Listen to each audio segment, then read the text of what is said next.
I think a big thing that helped at some point was I defeated Magnus Carlsen unknowingly in this like Lichess title arena. It was the first time we ever played, and he was playing anonymously. I found out after the fact it was him that I had beaten. What was his handle? It was Man with a Van. Man with the van. He was playing I don't from remember a that one. van. Like he apparently was playing on mobile.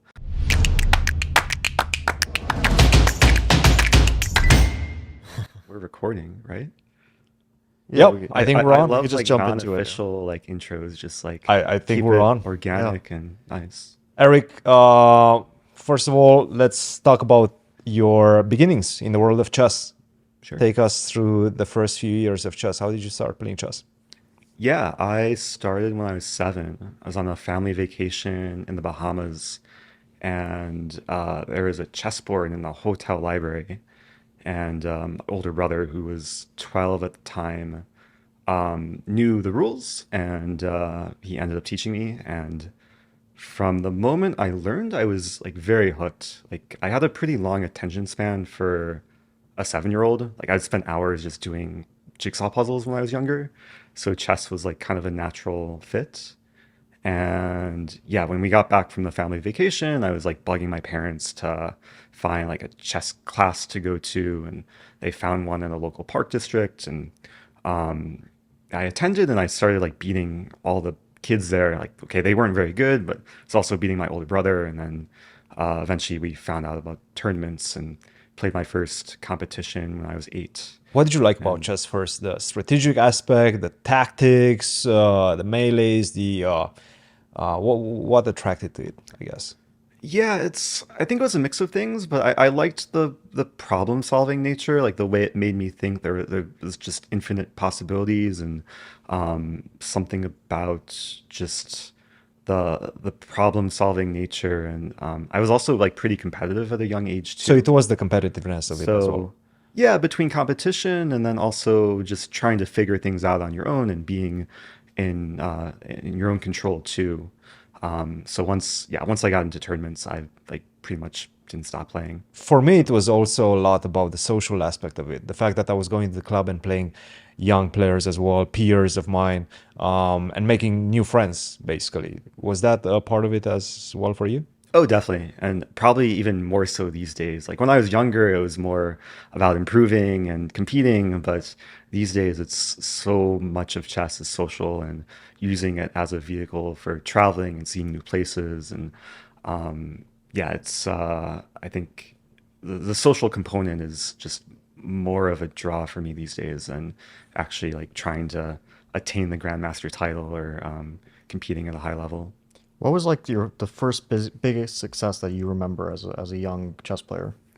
Yeah, so when I was 9, I won the Illinois third grade state championship, and I really liked collecting chess trophies. So I got a trophy that was like almost as tall as me, and maybe you can relate, Fabi, because Oh I know yeah. you've played some of these scholastic events. And remember one competition, like it was in Rosemont, Illinois. I think your name was like on the top of the I don't standings. remember many of the youth tournaments in the US. Uh-huh. Like I don't have a very I just recall like random moments from them. I don't have a very precise recollection of them, but I do remember the trophies, and I was a small kid. Right. So they towered over me, and that was like always people were making jokes like the trophy's bigger than you. And so I remember because we had those huge plastic trophies that were always like we all wanted to get one of them.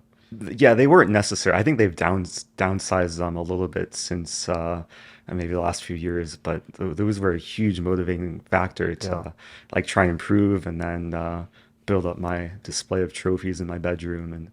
And yeah, over time, I think I stopped caring about the trophies, and like there were more important things, but it was nice to especially compete at like state and national level, and yeah, and win It's these so cool to trophies. hear the fact that this is a big difference, I think, between North America and Europe because you guys are talking about the size of the trophies. We Mm. don't see that in Europe. You usually get these like super small trophies, maybe a bit of shine here and there, but you don't get these big plasticky ones. And for a kid, I guess the size of it is extremely important, right? And motivating, as you guys are mentioning. How have you seen Searching for Bobby Fischer? I have not actually. Okay, so this is like the like Obviously, I know the about most it, but I iconic have chess not movie, seen it. right? Yes. At least from the past. Absolutely. Yeah. And there were like all these scenes of like the actor who was portraying Josh Waitzkin carrying like these huge trophies and like they're bigger than him, right? So that kind of got famous from that, and it is actually pretty accurate from what I remember as a chess playing kid. Yeah, the trophies were always a big motivator, and now I don't have any of them. Like I didn't Did you think I get rid made. of them I or? just we moved so much that I Mhm. have no idea where they are. They got lost Uh, somewhere along the way. yeah, I Uh, recently got rid of a bunch, like cleaning out of my old childhood bedroom, and I've kept some though, like national Are championship you kidding trophies. me? I mean, somebody has Fabiano Caruana and Eric Rosen's childhood trophies. They can probably sell them for like millions in a few years. I think that might be a bit optimistic. Actually, I noticed that you had a Bughouse bug trophy, house yeah. trophy, which I think is very cool because I never played a bug house tournament, but I loved it Uh, as a kid and also now. So I'm pretty jealous that you Bughouse keep playing. tournaments are like super rare, but like usually just at the grade school nationals, and yeah, one at 1 year. So holding on to that one. Very, very cool. Yeah. So, what was your biggest success early on in your childhood that kind of kept you going on this path? Yeah, I think there were a handful of like memorable experiences. I think a big one was I was like a freshman in high school. I played the U.S. Junior Open Championship. It was in Wisconsin, and I had tied for first. And the winner moves on to the U.S. Junior Closed Championship. So I played an Armageddon game against a player by the name of Kevin Boo, who I don't think is active anymore. But I won that Armageddon game, and then the next year, the U.S. Junior Closed was in St. Louis for the first time, and it was the most amazing tournament I had ever played in because I mean the chess club like they gave players just incredible conditions, got a suite at the Chase Hotel. There was some appearance fee for travel. There was a stipend for food. They gave all the players new laptops, Oh, wow. and they took us to like this professional tennis tournament on the rest day of the event. They had a block party that year. I think it was 2010.